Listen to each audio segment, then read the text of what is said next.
Assalamualaikum warahmatullahi wabarakatuh, Ustadz. Waalaikumsalam warahmatullahi wabarakatuh. Ustadz, kisah Nabi Ayub, katanya beliau sakit, kakinya dipenuhi belatung. Kemudian setiap beliau mau sholat, belatungnya dikeluarkan. Lalu selesai sholat, belatungnya dimasukin lagi ke kakinya. Ada yang mengatakan itu saking solehnya hingga berbuat seperti itu. Ya, Ustadz, benarkah kisah tersebut? Apa ada dalil yang menjelaskan hal itu dari Quran dan Sunnah? Mohon penjelasan. Oke. Ya. Yang Anda baca bahwa Nabi Ayub itu di kakinya ada belatung, belatungnya diambilin, lalu ketika sholat diambilin, pas habis sholat dimasukin lagi. Itu namanya cerita Israiliyat. Cerita palsu, ngarang yang tidak perlu Anda imani. Kan zaman Nabi Ayub belum ada sholat seperti yang kita lakukan. Kan sholat, coba ini pakai logika sederhananya ya. Logika sederhananya. Apakah sholat yang kita lakukan ruku sujud itu ada enggak pada zaman Nabi Ayub? Zaman Nabi Ibrahim? Zaman Nabi Ismail? Zaman Nabi Isa? Enggak ada. Tapi sholat sudah ada belum? Sudah, tapi sholatnya dengan cara yang ditentukan oleh Allah kepada nabi-nabi itu, gitu. Ya, berarti sholat seperti kita ada wudhu, ya, menghadap kiblat, itu ada dalam syariat Rasulullah Shallallahu Alaihi Wasallam. Begitu.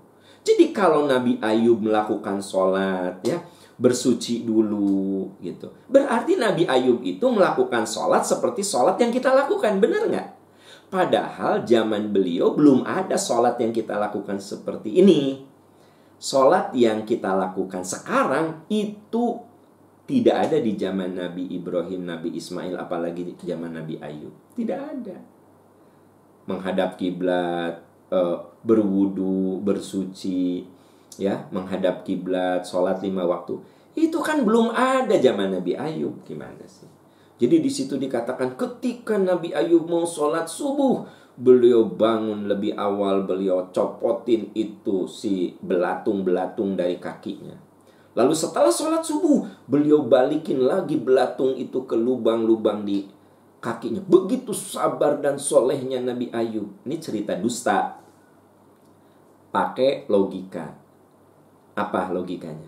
Nabi Ayub belum dapat ajaran sholat subuh, maghrib, isya, dan seterusnya. Karena sholat itu, ya, memang sudah ada sejak zaman Nabi Ibrahim. Makanya Nabi Ibrahim mengatakan, Robbij'alni muqimas sholati wa min dzurriyyati. Ya Allah, jadikan aku dan keturunanku orang yang mendirikan sholat. Tapi sholatnya itu bukan sholat yang kayak kita sekarang. Dengan cara apa? Cara yang Allah ajarkan sesuai tuntutan kepada nabi-nabi itu, ya, gitu. Nah, sholat yang kita lakukan ini terjadi setelah Nabi Isra Mi'raj. Subhanalladzi asra bi 'abdihi lailan minal masjidil haram ilal masjidil aqsa. Itu pertama kali Nabi menerima kewajiban sholat. Kemudian subuhnya Jibril datang dan mengajarkan sholat itu seperti apa, gitu.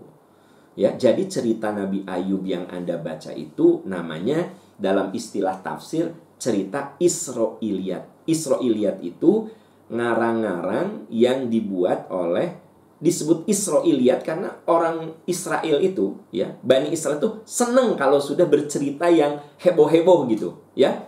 Seneng, wah heboh, ya. Nggak masuk akal lah.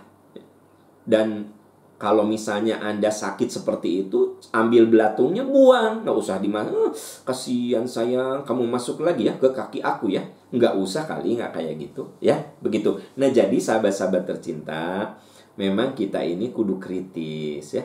Kan memang dijelaskan Nabi Ayub itu diuji dengan penderitaan. Sudah, itu saja, cuma diuji dengan penyakit.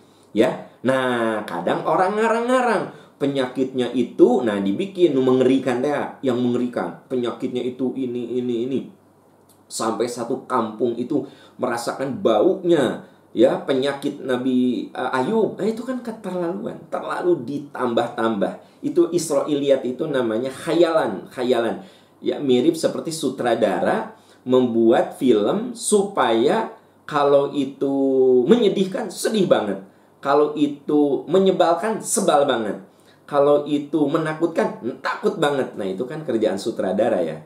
Gitu loh. Nah, cerita Israiliyat itu cerita yang dikarang-karang. Anda nggak usah percaya dengan cerita yang Anda baca bahwa Nabi Ayub kakinya penuh belatung tiap sholat, dicabut habis sholat, dimasukin lagi. Nggak masuk akal, nggak benar, dan logika ilmiahnya sudah saya tadi sampaikan. Bagaimana mungkin Nabi Ayub sholat duhur, asar, maghrib, isya? Wong sholat itu diajarkan oleh Rasulullah setelah berada di Madinah, setelah Isra Mi'raj kan gitu. Setelah Isra Mi'raj, detailnya sholat itu setelah Isra Mi'raj, ada ruku, sujud, dan seterusnya. Ya, wallahu a'lam bissawab, wallahu a'lam bissawab.